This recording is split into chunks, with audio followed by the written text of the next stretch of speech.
ባለሱም አቤት ሙዝ በፍሬ አይሸጡም? በኪሎ ነው የሚሸጠው። አንድ ፍሬ ነበር የፈለኩ። እሺ ኪሎ ስንት ነው? 70 ብር። 70? አዎ። ቅመስ እንደውም አንዱን ወስደ በጣም ምርጥ ሙዝ ነው። እውነት? አዎ። ቀምሼልው? አዎ። አንዱን? አዎ። እንትን ይሄም ብርቱካኖቹም ይሸጣሉ? አዎ የሚሸጥ ነው። ትንሽ የተመታ ቦታ ነው። ስንት ኪሎ ላርግልህ? ኪሎ ስንታሽም? 70 ብር። አንድ ኪሎ? አዎ። እንዴ ለምን አንድ ኪሎ 70 ገባ? አዎ 70 እያልኩ አልነበረም እንዴ? እንደ አዲስ ደግመህ ትጠይቀኛለህ? 70 ብር። በቃ እኔ ልገዛ ስሜ በርግጥ ውድ ነው በጣም እንዴ ቀምሰ ስንት ኪሎ ላርግልህ? ቀልዱን ተውና እንዴ ስንት ኪሎ ነው የምትፈልገው? የቀመስኩት እንትን እንድናለን እንድትገዛ ነው እንዴ? አይ ተኔ በፍሬ ነበር የፈለኩት። በቃ ና ምን ይላል? ና ስንት ኪሎ ላር ድሮ የነበርኩበት ቤት በቃ ምግብ ሳልጠይቅ ነው ምግብ የሚሰጡኝ። ኧረ እባክህ እውነት እሜ ካልኩ እራሱ እናደዳሉ።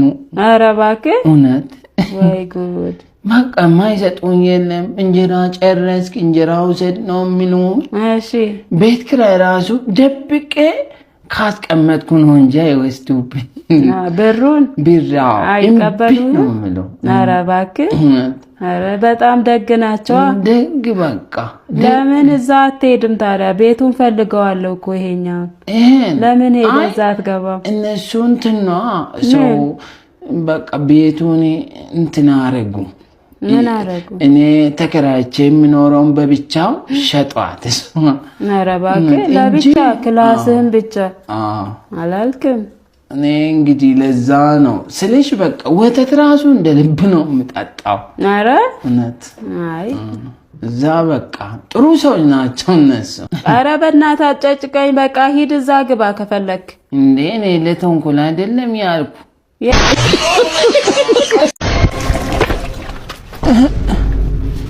ምንድናችሁ? ምንድነው? ዝም በል ስማ። ምከራይ ቤት አለ እንዴ? በጨለማ 9 ሰዓት እኔ ራሴ ውሃ ደብቄ እየቀዳሁ ነው። እኔ የማውቀው ነገር የለም። ምን ፈልጋችሁ ነው? እንልቀቅ። አንተ የጠየቅኩህ መስልስልኝ። ምከራይ ቤት አለ በ9 ሰዓት ሌሊት? አዎ እሱ ምን አገባ? አለ የለም? የለም አለ ወይ የለም? አለ ወይ? የቱን ልበላችሁ? ለእናንተ የቱ ይሻላል? አለ ነው ጠይቁኝ።